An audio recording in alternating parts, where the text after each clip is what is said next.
Bismillahirrahmanirrahim. Assalamualaikum warahmatullahi wabarakatuh.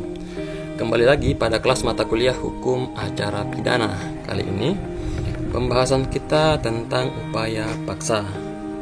Materi ini sudah saya sampaikan melalui Google Classroom, baik kepada kelas A maupun kelas B.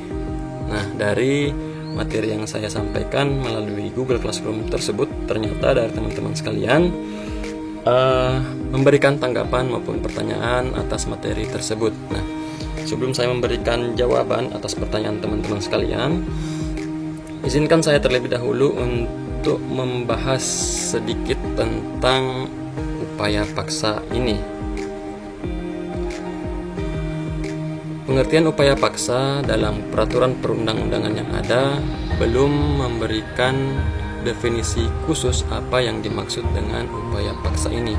Ini saya coba memberikan pengertiannya bahwa upaya paksa itu merupakan keseluruhan tindakan aparat penegak hukum berdasarkan kewenangannya yang diberikan oleh undang-undang dalam rangka penegakan hukum atas adanya suatu dugaan tindak pidana.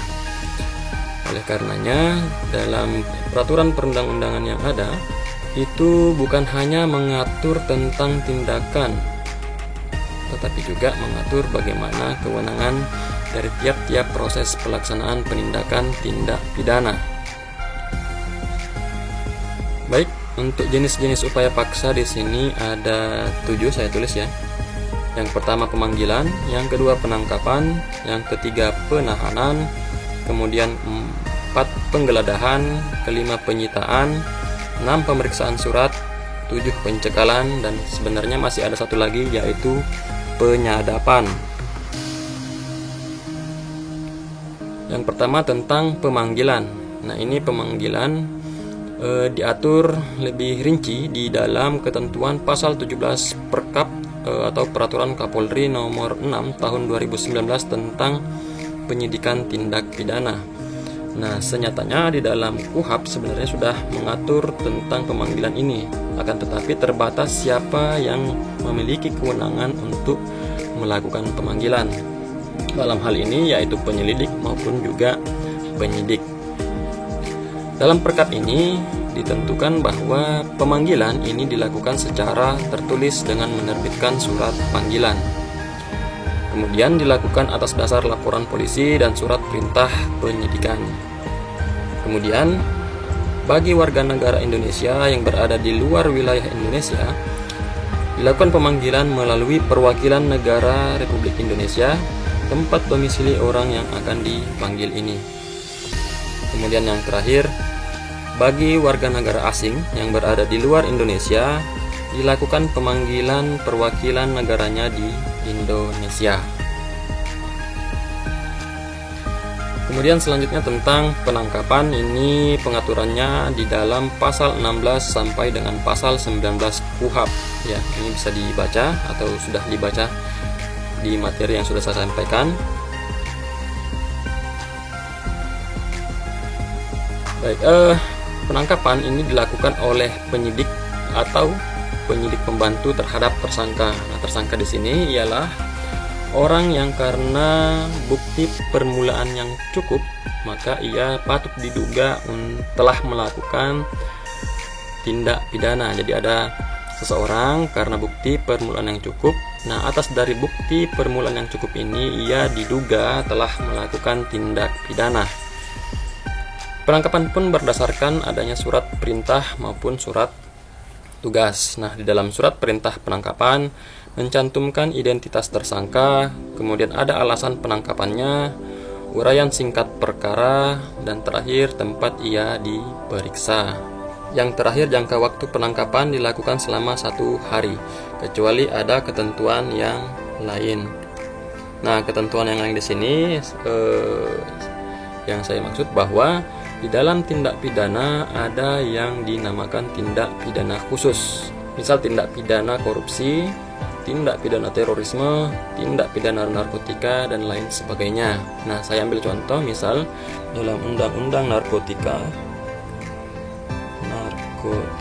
ini untuk masa penangkapannya, surat tugas itu yang untuk penangkapan berlaku selama 3 hari ya.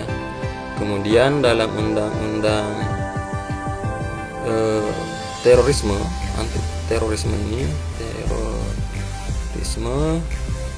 masa penangkapan itu dapat dilakukan selama 14 hari dan dapat diperpanjang selama 7 hari. Jadi tergantung tindak pidana apa yang disangkakan atau digunakan oleh penyidik ketika mengungkap suatu adanya dugaan tindak pidana. Ya, kalau tindak pidana umum, jangka waktu penangkapan itu dapat dibatasi selama 1 hari. Ya. Kemudian untuk hal tertangkap tangan ini dapat dilakukan tanpa adanya surat perintah. Karena apa? Ini sangat mendesak dan sangat tidak dimungkinkan ketika harus adanya suatu surat perintah dulu kemudian penangkapan, ya. Karena tertangkap tangan ini dilakukan berkenaan dengan waktu terjadinya tindak pidana. Ini sangat cepat sekali, ya. Makanya dapat diperkenankan tidak disertai dengan surat perintah penangkapan.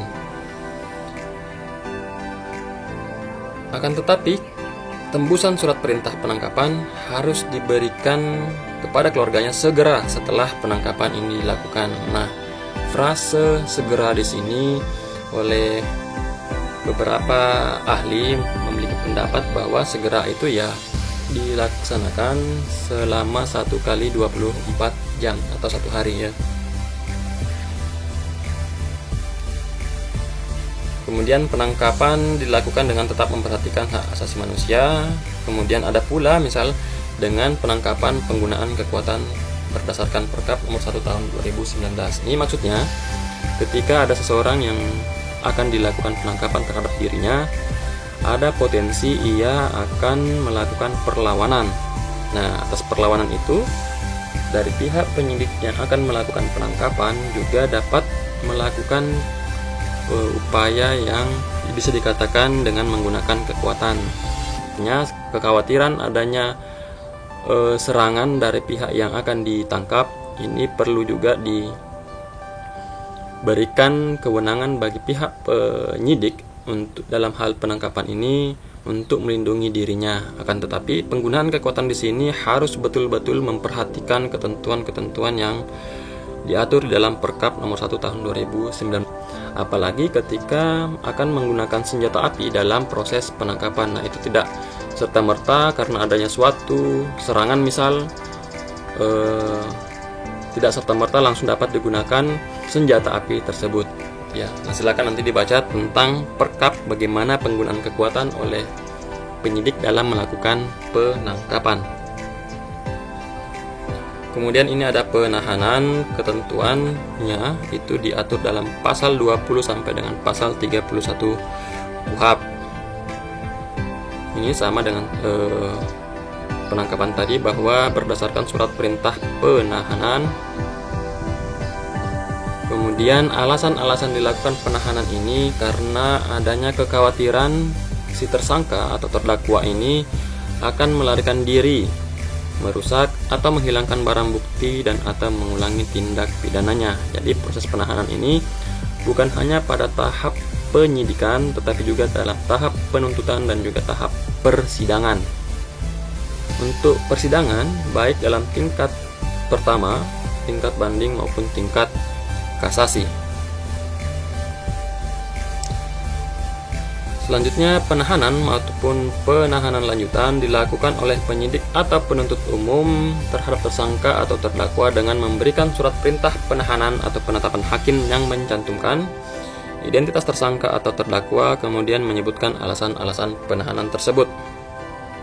Nah, ini juga disampaikan tembusannya kepada keluarga tersangka maupun terdakwa. Alasan lain selain adanya kekhawatiran ada potensi melarikan diri, mengulangi tindak pidana, menghilangkan barang bukti dan seterusnya, ini ada juga syarat objektif di dalam pelaksanaan penahanan. Jadi yang tadi syarat ketika seseorang akan dilakukan penahanan karena adanya kekhawatiran melarikan diri dan seterusnya itu merupakan syarat subjektif. Nah, ini ada syarat objektif bahwa tindak pidana yang diduga dilakukan oleh tersangka tersebut diancam dengan pidana penjara selama 5 tahun atau lebih. Ini ada ketentuan-ketentuan contoh pasal yang dapat dikenakan dalam penahanan, ya. Nah, kecuali ini sepertinya dalam yang saya highlight kuning ini telah ada undang-undang yang menggantikannya.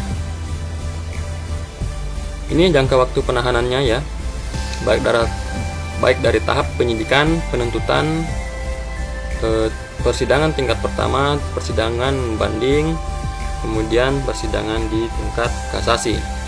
Untuk proses penahanan dalam tingkat penyidikan, penahanan dilakukan oleh pihak kepolisian dalam masa 20 hari, kemudian diperpanjang berdasarkan kewenangan jaksa penuntut umum. Jadi untuk perpanjangan di tahap penyidikan ini yang memiliki kewenangan yaitu penuntut umum.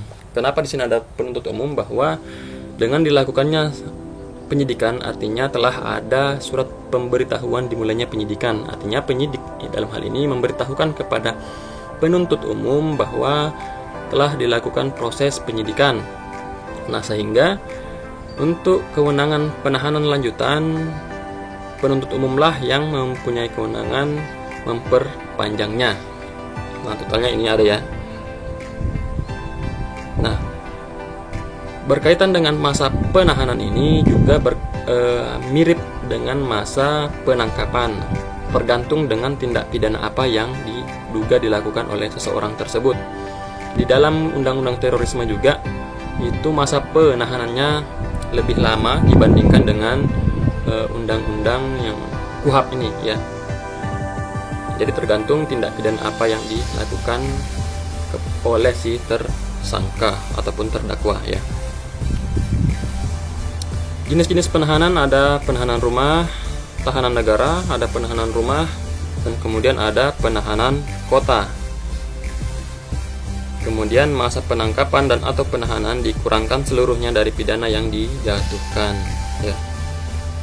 Ini ya, untuk penahanan kota pengurangan tersebut 1/5 dari jumlah lamanya waktu penahanan, sedangkan penahanan rumah 1/3 dari jumlah lamanya waktu penahanan rumah tahanan negara. Kemudian ada penggeledahan ini, ya. Ada 2 jenis. Yang pertama penggeledahan rumah dan juga ada penggeledahan badan. Ini silakan dibaca, ya, dalam materi yang saya sampaikan melalui Google Classroom.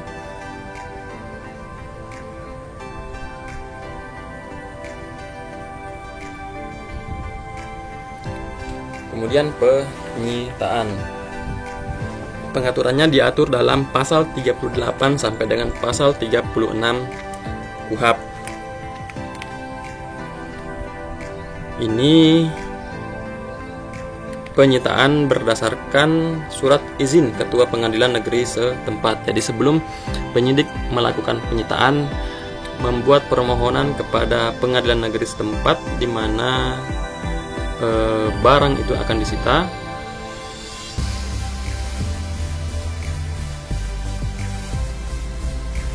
Benda yang dapat yang dikenakan penyitaan adalah sebagai berikut. Ini ada 5, ya. Hasil tindak pidana atau benda yang digunakan dalam tindak pidana untuk menghalang-halangi tindak pidana. Kemudian benda lain yang mempunyai hubungan langsung dengan tindak pidana yang dilakukan. Kemudian ada pemeriksaan surat. Ini diatur dalam ketentuan pasal 47 sampai dengan 49 KUHP. Ya, ini ketentuannya, ya.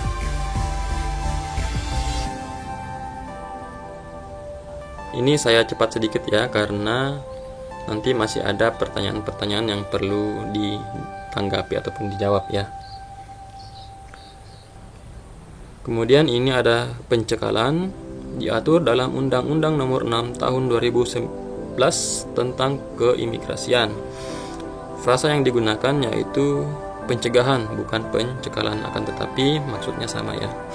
yaitu larangan sementara terhadap seseorang untuk keluar dari wilayah Indonesia berdasarkan alasan keimigrasian atau alasan lain yang ditentukan oleh undang-undang. Nah, ini pelaksanaan pencegahannya ya. Ada 6 hal yang diatur dalam Undang-Undang Nomor 6 Tahun 2011 tersebut. Baik, sebelum saya akhiri, masih ada satu lagi upaya paksa yang belum saya sampaikan, yaitu tentang penyadapan. Nah, penyadapan di sini bukan hanya dilakukan berdasarkan undang-undang tindak pidana korupsi saja, akan tetapi penyadapan di sini dapat juga dilakukan terhadap penegakan hukum terhadap tindak pidana yang lain, misal undang-undang tentang narkotika, kemudian juga ada undang-undang terorisme dan lain sebagainya. Baik, keseluruhan upaya paksa tersebut harus dilakukan dengan hati-hati dan profesional guna menghindari tindakan sewenang-wenang yang berakibat pada terjadinya pelanggaran HAM. Baik, demikian materi yang saya sampaikan. Kemudian selanjutnya kita akan membahas satu persatu tentang pertanyaan-pertanyaan teman-teman sekalian. Ini dari kelas A ya. Kalau misalkan tadi sudah saya bahas pada materi sebelumnya, nanti saya tidak akan terlalu panjang untuk membahas dalam pertanyaan ini. Nah, ini untuk kelas A. Yang pertama atas nama Mu'alim, pertanyaannya bahwa penangkapan selama 1 hari kecuali ada ketentuan yang lain. Yang ingin saya tanyakan, kecuali ada ketentuan lain seperti apa sehingga mengakibatkan jangka waktu penangkapan bisa kurang atau lebih dari 1 hari. Nah, saya tanya bukan kurang ya, bahkan lebih. Sudah saya sampaikan tadi bahwa untuk penangkapan tersangka di sini tergantung dugaan tindak pidana apa yang dilakukan. Apabila tindak pidana yang dilakukan ini berkaitan dengan tindak pidana khusus, misal diduga melakukan tindak pidana terorisme, maka jangka waktu penangkapan yang dapat dikenakan terhadapnya yaitu selama 14 hari dan dapat diperpanjang selama 7 hari. Begitu pula dalam undang-undang narkotika ya, yang saya sampaikan pada pembahasan sebelumnya, bahwa penangkapan dalam kasus narkotika ini dapat dilakukan selama 3 hari. Pertanyaan selanjutnya dari Muhammad Haris Makarim, bahwa dalam hal penyitaan barang bukti, jika barang tersebut milik pihak ketiga, apakah ada upaya atau hak yang dimiliki pemilik barang tersebut untuk mengajukan keberatan atau ketidakabsahan terhadap barang yang disita? Nah, barang yang disita di sini berkenaan dengan kualifikasi barang itu apakah termasuk barang bukti atau tidak. Apakah barang tersebut merupakan hasil tindak pidana, merupakan sarana untuk melakukan tindak pidana, ada kaitannya dengan tindak pidana dan seterusnya. Nah, ini pertanyaannya, jika barang tersebut milik pihak ketiga. Meskipun barang tersebut milik orang lain, akan tetapi apabila barang tersebut memenuhi kualifikasi yang dapat disebut sebagai barang bukti, maka tetap dapat dilakukan penyitaan meskipun itu milik pihak ketiga ya. Akan tetapi apabila barang tersebut milik pihak ketiga tetapi tidak memenuhi kualifikasi apa yang disebutkan dalam aturan yang ada ya, yang tadi merupakan hasil tindak pidanakah atau barang yang digunakan untuk tindak pidana atau ada hubungan erat dengan tindak pidana, maka pihak ketiga ini dapat mengajukan upaya peradilan. Nah, disebutkan bahwa barang disita itu sebenarnya tidak ada kaitannya dengan tindak pidana yang terjadi ya. Jadi upayanya peradilan. Kemudian pertanyaan selanjutnya dari Hanum Andriani tentang penahanan, apakah ada perbedaan Apakah perbedaannya hanya terletak pada jangka waktu penahanan? Nah, selain jangka waktu penahanan, yang membedakannya yaitu tempat dilakukan penahanan tersebut. Kalau penahanan rumah tahanan negara, ini dilakukan di rumah tahanan negara tentunya ya. Bisa jadi di kantor kepolisian tempat ia diperiksa, atau dapat ditempatkan di rumah tahanan negara yang bersamaan dengan lembaga pemasyarakatan. Apabila dalam tempatnya itu sudah penuh ya, yang di kantor kepolisian, ini dapat dipindahkan gitu ya. Akan tetapi untuk lebih efisiennya dalam proses penyidikan ini, penahanan itu biasanya atau seringnya ini dilaksanakan di kantor kepolisian tempat ia diperiksa.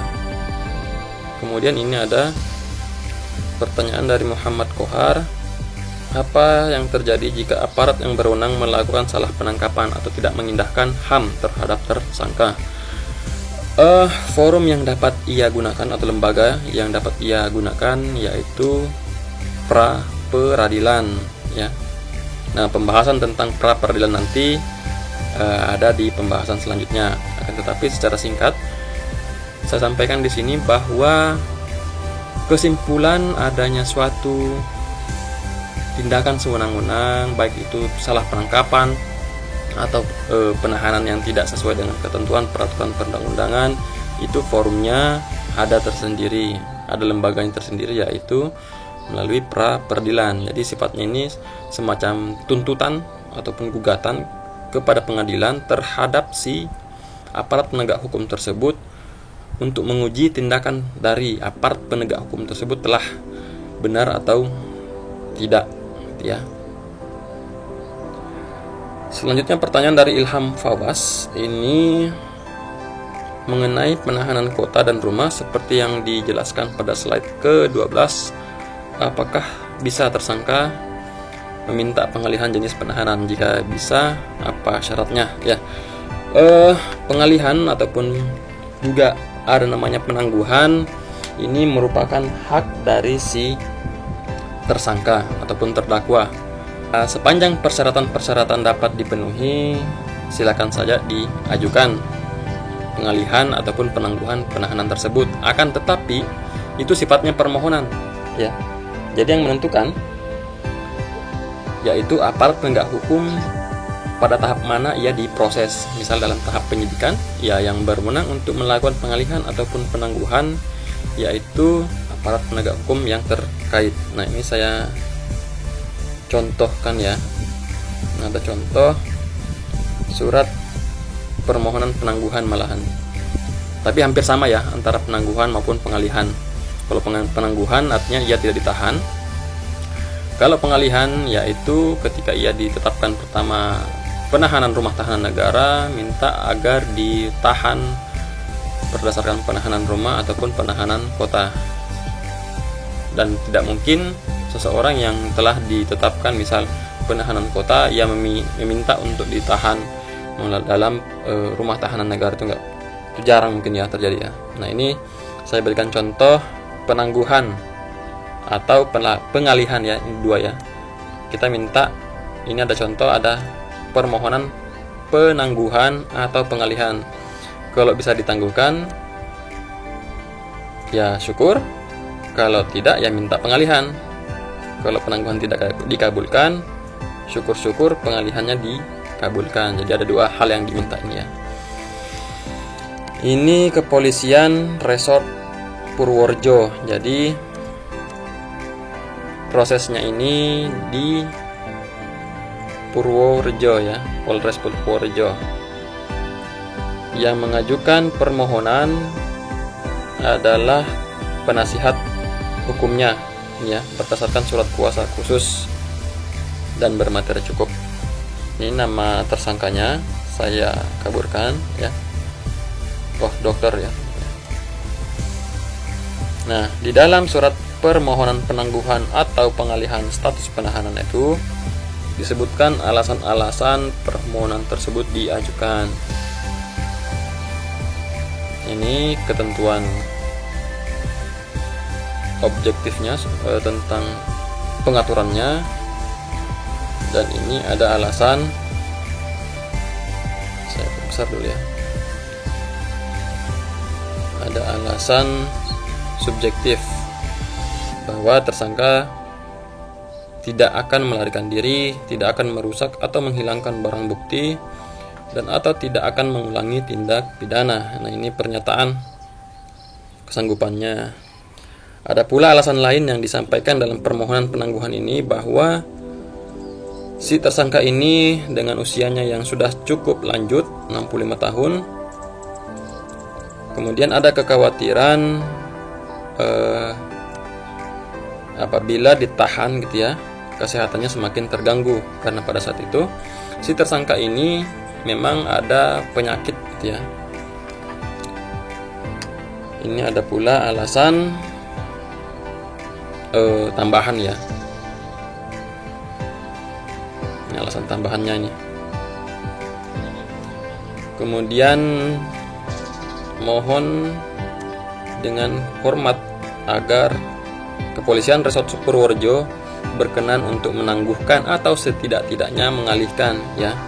Jadi ada dua hal yang dimohonkan. Kalau penangguhannya tidak dikabulkan ya mohon ya supaya dialihkan saja status penahanannya. Terserah mau penahanan kota ataupun penahanan rumah, sepanjang tidak dilakukan penahanan rumah tahanan negara. Nah, ini bersedia melakukan wajib lapor. Nah, memang kalau untuk penahanan kota itu diwajibkan adanya laporan-laporan. Nah, itu untuk harinya dan kapannya nanti tergantung dari pihak penyidik ataupun kepolisiannya ya. Baik, di samping adanya surat permohonan ini ada juga surat pernyataan penjaminan. Nah, diketahui bahwa dalam ketentuan KUHP yang dapat dijadikan jaminan itu ada dua. Yang pertama orang dan yang kedua itu uang. Kalau uang nanti prosedurnya ada tersendiri ya. Nanti uang tersebut dititipkan ke penganitraan pengadilan yang nantinya ketika orang tersebut ternyata tidak ditemukan dalam 3 bulan, maka uang yang dijaminkan ini disita ataupun dirampas oleh negara. Nah, akan tetapi orang yang kabur lagi nih sudah ditangguhkan atau dialihkan status penahanannya, kemudian kabur selama 3 bulan tidak ketemu, maka ia ditetapkan sebagai dalam daftar pencarian orang. Nah, jaminan yang kedua yaitu jaminan orang. Nah, yang saya contohkan di sini dari kasus yang tadi, istrinya yang menjaminkan dirinya atas permohonan penangguhan suaminya. Di sini ada pernyataannya bahwa ia sepenuhnya menjamin sebagai penjamin dari suaminya.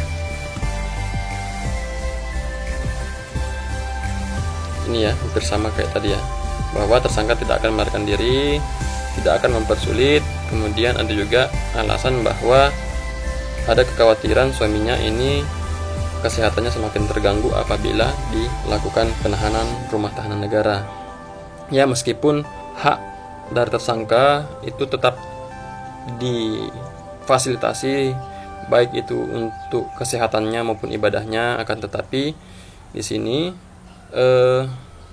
keluarga ini mungkin ada kekhawatiran lebih, takutnya ada kepentingan yang mendesak berkaitan dengan kesehatan si suaminya, sehingga ia mengajukan permohonan agar penahanannya dialihkan ataupun ditangguhkan ya.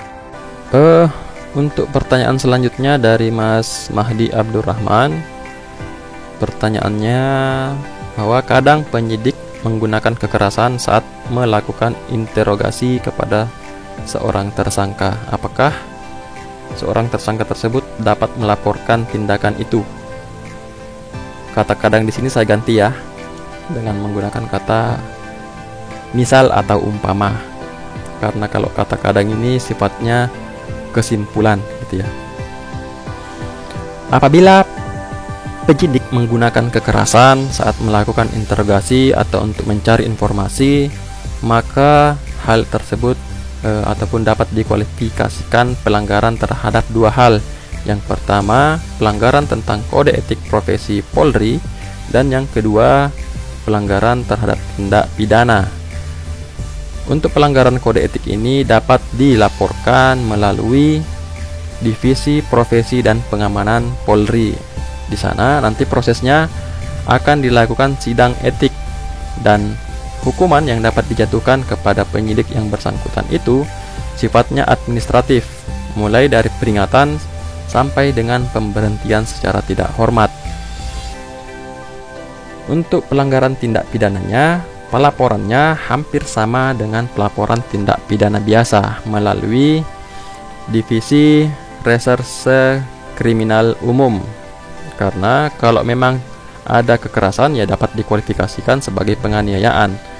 Dan juga ada pengaturan lain dalam KUHP bahwa penyidik dalam hal ini sebagai pejabat umum itu dilarang menggunakan kekerasan untuk memperoleh suatu informasi. Ancaman pidananya pun relatif tinggi, yaitu 4 tahun penjara.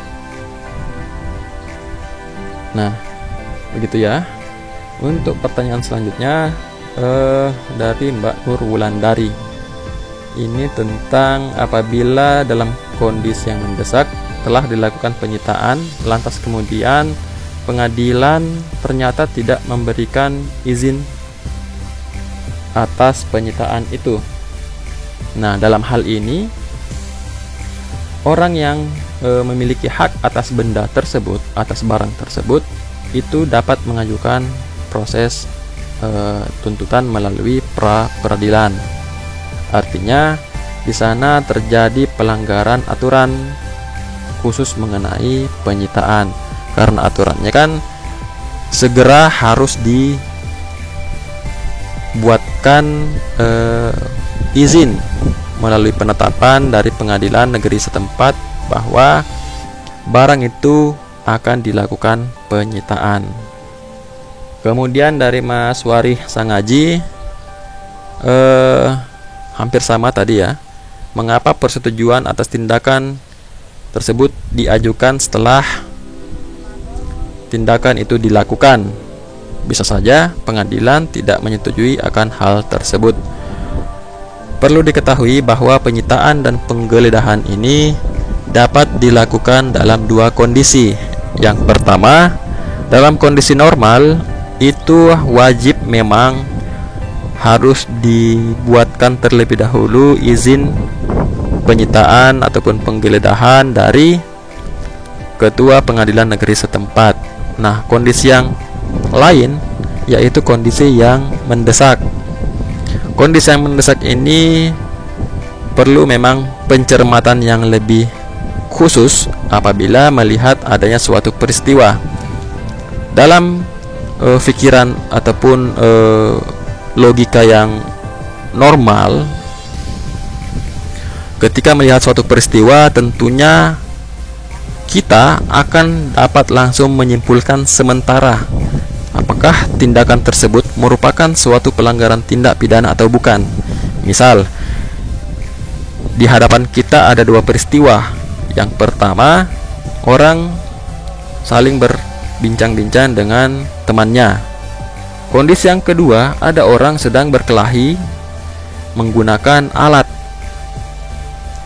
Kalau menggunakan pikiran yang normal ya, tentunya kita akan menyimpulkan keadaan ataupun peristiwa yang kedua ini merupakan tindak pidana. Karena di sana ada suatu perbuatan-perbuatan yang dapat mengakibatkan kerugian bagi pihak yang lain. Nah, atas hal tersebut, ketika seorang anggota Polri melihat hal itu, maka tidak mungkin harus pulang ke kantornya dulu, kemudian membuat suatu permohonan, kemudian mengajukannya ke pengadilan dan seterusnya untuk memperoleh izin penggeledahan maupun penyitaan. Itu kan menjadi hal yang tidak logis lah ya. Artinya dalam kondisi tersebut langsung dapat dilakukan penindakan, dan barang-barang yang diambil pun yang berkaitan langsung dengan peristiwa itu. Masa iya helm orang yang mungkin disimpan di atas motornya juga diambil, padahal itu tidak ada hubungannya? Kan agak gimana gitu ya si penyidiknya. Tapi memang ada potensi untuk ke sana, tapi secara logika itu kecil sekali kemungkinannya. Artinya penetapan pengadilan yang disusulkan berdasarkan adanya kondisi mendesak tadi juga tidak begitu saja juga si penyidik ini melakukan permohonan penyitaan terhadap barang yang menurutnya ia berkaitan dengan tindak pidana itu. Seperti itu ya.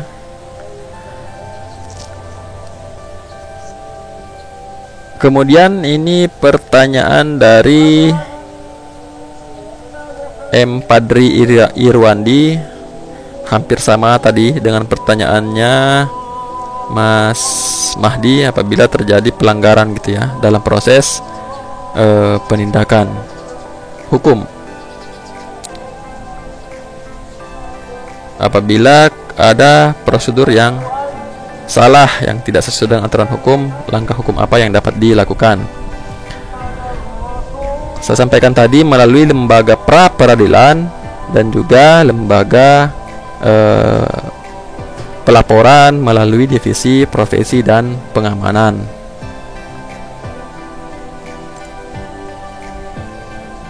Kemudian Dadik I Andianto, bagaimana upaya atau langkah penyidik dalam proses penangkapan tersangka yang tidak jelas identitasnya? Identitas muncul di sini ketika seorang yang merasa dirugikan kemudian melaporkan. Ya memang harus sejak awal oleh si pelapor ini mempunyai bekal informasi awal siapa orang yang melakukan tindakan yang mengakibatkan kerugian bagi dirinya. Paling tidak ada ciri-cirinya, tempat tinggalnya di mana, pekerjaannya apa. Nah, atas dasar itulah nanti dari pihak penyidik dapat melakukan kesimpulan orangnya siapa. Nah, pada saat dilakukan penangkapan, itu kan artinya nanti akan diperiksa lebih lanjut. Ini orang siapa yang ditangkap ini, tinggalnya di mana, pekerjaannya apa, gitu ya.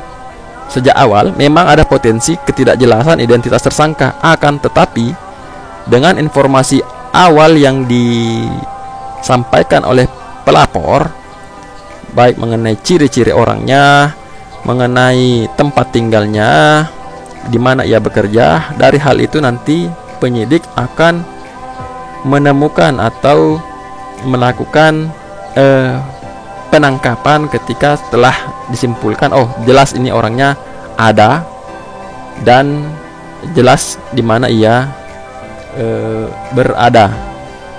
Artinya tidak dalam khayalan orang itu, jelas orangnya ya. Ini dari M. Padri lagi tentang pemulihan nama baik kepada penyidik.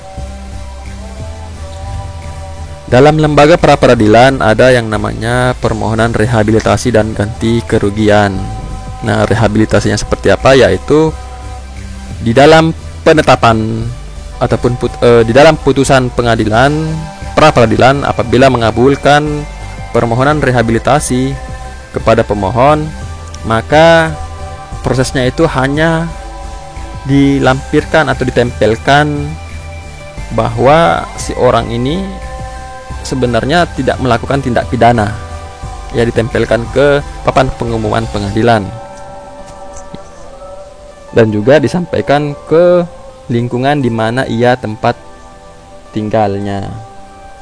Baik, selanjutnya pertanyaan dari Mas Bagis ya, tentang penyitaan dengan barang bukti HP, yang mana di dalam HP tersebut banyak data pribadi yang penting. Kalau untuk data pribadi sebatas hanya untuk dilihat ya, tidak untuk disebarkan, tidak untuk digunakan kepentingan yang lain yang bukan kaitannya dengan penegakan hukum perkara terkait, itu memang jelas melanggar ketentuan. Misal, dari hasil penelusuran barang bukti HP tersebut ada kontak keluarganya. Atas dari kontak keluarga tersebut dilakukan ancaman-ancaman ataupun pemerasan. Nah, jelas di sana ada pelanggaran, ya. Artinya sebatas hanya melihat itu tidak masalah, kecuali dipergunakan dalam hal yang lain itu yang tidak diperkenankan, ya. Gitu Mas Syaraf, bagi Syaraf. Selanjutnya dari Mbak Ulia Hasanah tentang pencegahan oleh menteri, apakah harus dilakukan berdasarkan semua poin tersebut, dalam slide ke 22. Nah, pencegahan oleh menteri ini dilakukan, ini tidak sifatnya tidak kumulatif, tidak semuanya, tergantung kepentingannya. Misal ada dugaan tindak pidana korupsi terhadap seseorang yang diduga melakukan itu, maka berdasarkan perintah Ketua Komisi Pemberantasan Korupsi, bukan berdasarkan Kepala Badan Narkotika. Jadi tergantung perbuatan apa yang diduga dilanggar oleh orang yang dimaksud. Seperti itu, ya. Jadi tidak semuanya harus terpenuhi. Kemudian ini Mas M Padri lagi ini, ya. Ada 1, 2, 3, 4 lagi. Kerugian material maupun non material ketika ditahan, maka kita tidak bisa melakukan pekerjaan dan menghasilkan uang. Apabila proses penyidikan, penuntutan maupun persidangan itu ternyata disimpulkan bahwa ia bukan orang yang melakukan tindak pidana itu, maka forum yang dapat ia gunakan untuk mengajukan ganti kerugian yaitu melalui pra-peradilan lagi. Nah, untuk bagaimana prosesnya dan kemudian berapa nominalnya itu tergantung hal apa yang dikenakan kepadanya. Nah, ini pengaturannya ada di dalam Peraturan Pemerintah Nomor 92 tentang pelaksanaan Kitab Undang-Undang Hukum Acara Pidana. Ini merubah ketentuan pemerintah, Peraturan Pemerintah Nomor 27 Tahun 83. Nah, ini jumlah nominalnya, ya. Besarnya ganti kerugian berdasarkan alasan sebagaimana dimaksud dalam pasal 77. Nah, pasal 77 itu apa?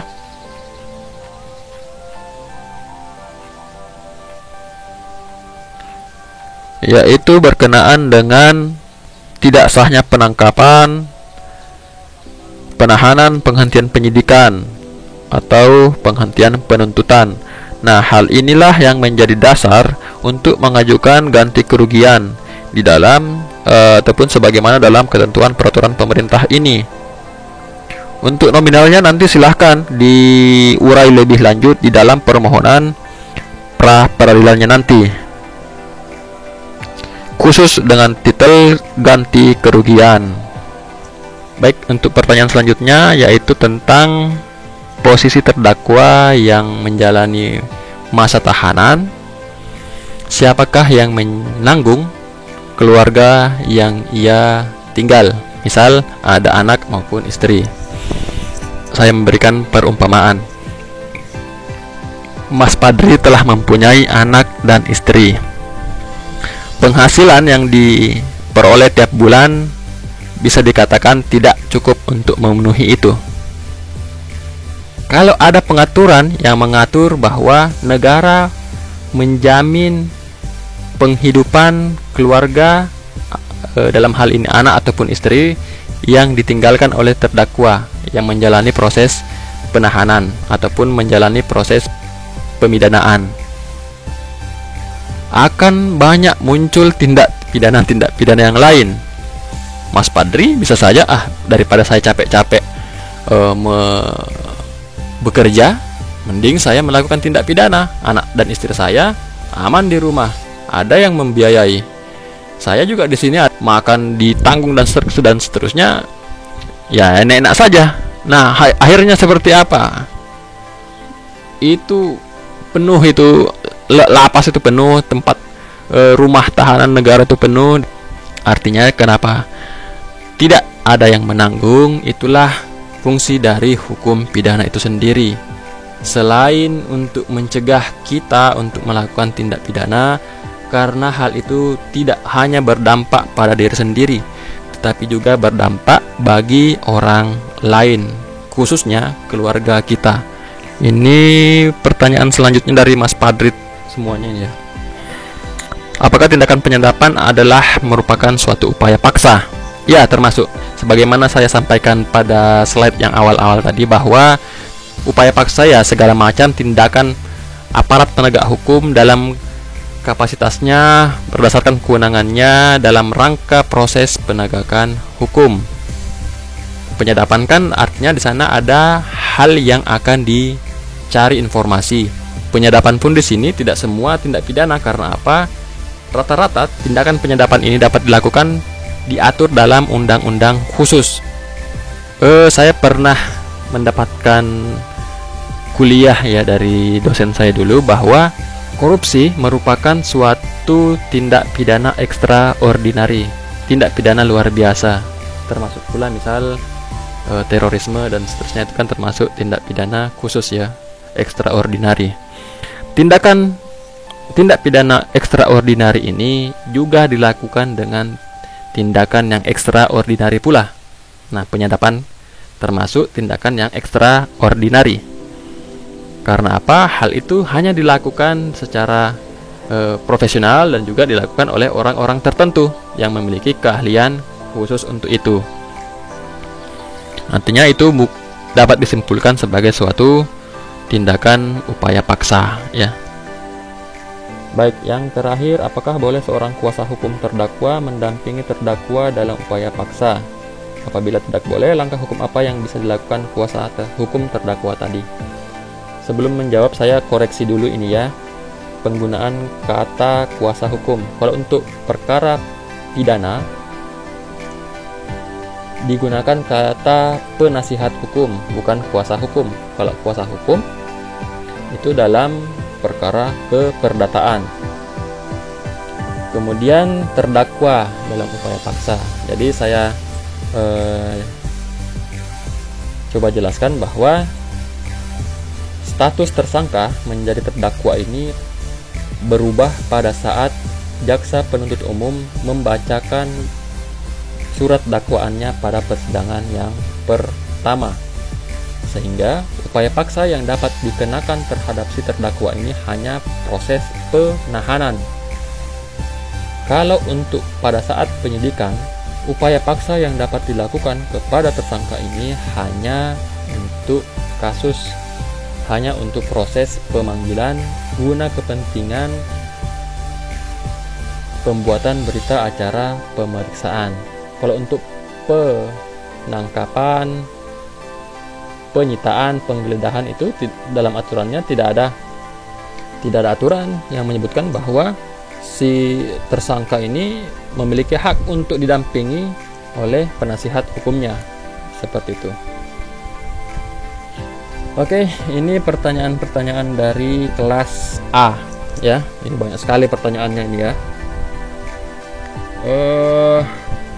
Baik, untuk pertanyaan dari kelas B ini ada dua penanya. Yang pertama Mas Abdul Fatoni, yang kedua Mas Rizko Zulkarnain. Untuk Mas Abdul Fatoni ini menanyakan bahwa apakah orang yang merasa dirugikan HAM-nya bisa menuntut, bagaimana caranya, sedangkan orang yang dirugikan tersebut sedang dalam proses penanganan kasusnya. Apakah permasalahan HAM harus diselesaikan terlebih dahulu atau bisa terproses dua-duanya sekaligus? Baik. Dapat berjalan secara berbarengan ya, sepanjang kalau misal orang yang merasa dirugikan HAM-nya tersebut memiliki bukti, ya langsung pada saat itu juga diajukan keberatannya. Jangan sampai nanti menunggu prosesnya selesai bagi dirinya, dia tidak memiliki lagi kesempatan ataupun waktu untuk memproses hal-hal yang ia ingin tuntutkan. Jadi ini bisa berjalan secara berbarengan Mas ya. Baik, yang kedua dari pertanyaan Mas Rizko ini berkenaan dengan masa penahanan gitu ya. Untuk yang pertanyaan pertama, semua masa penahanan yang dilakukan terhadap diri si tersangka dihitung atau akan menjadi pengurang dalam apabila nanti diputus terbukti bersalah gitu ya. Misal dalam putusan akhir di pengadilan, ia diputus bersalah untuk menjalani tindak pidana, untuk menjalani pemidanaan selama 1 tahun. Nah, akan tetapi dalam prosesnya, baik dari tingkat penyidikan sampai dengan penjatuhan putusan tersebut, dia telah menjalani penahanan selama 3 bulan. Artinya dia tinggal menjalani penahanannya selama 9 bulan lagi.